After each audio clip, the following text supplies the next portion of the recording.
Hai semuanya, selamat datang di channel Dermawan. Pada kali ini, saya akan membahas mengenai kastil Bran dan legenda kelahiran vampir di Rumania. Namun, sebelum kita jauh melangkah, alangkah bagusnya untuk tekan tombol subscribe pada channel ini agar bisa berlangganan, karena masih banyak hal-hal yang sangat menarik pada channel ini.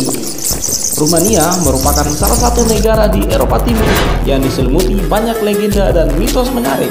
Tak heran, banyak orang penasaran ingin menelusurinya. Mitos paling terkenal di negara Semenanjung Balkan ini adalah tentang makhluk pengisap darah legendaris vampir yang digambarkan dalam populer Dracula. Dracula sendiri merupakan karakter dalam novel karya Bram Stoker yang terinspirasi dari Vlad Tepes, seorang pemimpin daerah Transylvania dan Wallachia, kini menjadi bagian dari negara Rumania yang hidup pada abad ke-15. Vlad digambarkan sebagai pemimpin yang kejam yang dikenal suka memperlambat kematian musuh-musuhnya dengan berbagai siksaan yang mengerikan. Tindakan itu membuat Vlad dikenal sebagai tiran yang kejam hingga banyak yang ketakutan untuk menyerang wilayahnya. Kastil Bran yang terletak di daerah Bran, Transylvania merupakan kastil yang dianggap sebagai inspirasi Bram Stoker untuk dijadikan setting istana tempat tinggal Count Dracula. Popularitas kastil ini amat sangat tinggi di mata para penggemar film horor. Hal ini juga terlihat dari banyaknya souvenir berbau Dracula, vampir, atau hal-hal horor yang dijajakan oleh pedagang di halaman kastil ini. Bahkan sering diadakan pesta besar-besaran pada perayaan Halloween setiap tahunnya. Namun, sebenarnya sejarah di balik kastil ini tidak semenyeramkan citranya saat ini. Tidak ada yang tahu kapan pastinya kastil ini berdiri. Namun, sebuah dokumen menyatakan bahwa kastil ini berdiri pada tahun 1377 ketika Wallachia masih menjadi bagian dari kerajaan Hungaria.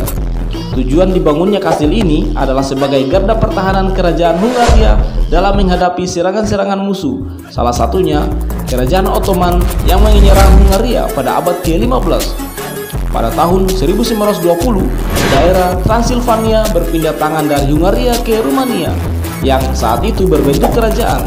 Kastil ini kemudian menjadi milik keluarga kerajaan Rumania, bahkan sempat dijadikan rumah sakit oleh salah satu anggota kerajaan Rumania, yaitu Putri Ileana. Ketika Perang Dunia II meletus, lantas mengapa kastil ini lekat dengan citra kastil Dracula? Ketika Rumania dikuasai rezim komunis, Presiden Nicolae Ceausescu mencoba membuka hubungan dengan negara-negara barat. Karena wilayah Transilvania merupakan setting dari novel karya Bram Stoker, Kastil Bran dipropagandakan sebagai kastil Dracula untuk menarik turis dari negara-negara barat. Arsitekturnya yang dramatis ditambah letaknya di tengah hutan pinus Transilvania berhasil menambah kesan mistis. Kastil Bran sendiri sekarang beralih fungsi menjadi museum yang menyimpan banyak peninggalan keluarga kerajaan Rumania, terutama Putri Eliana yang keluarganya menjadi ahli waris kastil hingga sekarang. Namun, sebagai tambahan, legenda vampir Rumania sebenarnya bukan mengarah kepada sosok Vlad Tepes, melainkan kepada makhluk pengisap darah bernama Strigoi. Strigoi adalah perwujudan dari seorang yang semasa hidupnya sangat bermasalah, hingga kemudian ketika meninggal, dia menjadi sosok mayat hidup yang mengganggu masyarakat. Strigoi mengisap darah manusia untuk menambah energinya. Masyarakat Rumania, terutama yang tinggal di kota-kota kecil dan sudah cukup tua, masih mempercayai banyak mitos, salah satunya mitos Strigoi. Mereka meyakini mitos ini sebagai peringatan bahwa manusia harus terus berbuat baik dalam hidupnya agar tidak mati dalam keadaan penasaran. Oke, sekian dari saya Dermawan, dan jangan lupa untuk tekan like, komen, dan subscribe.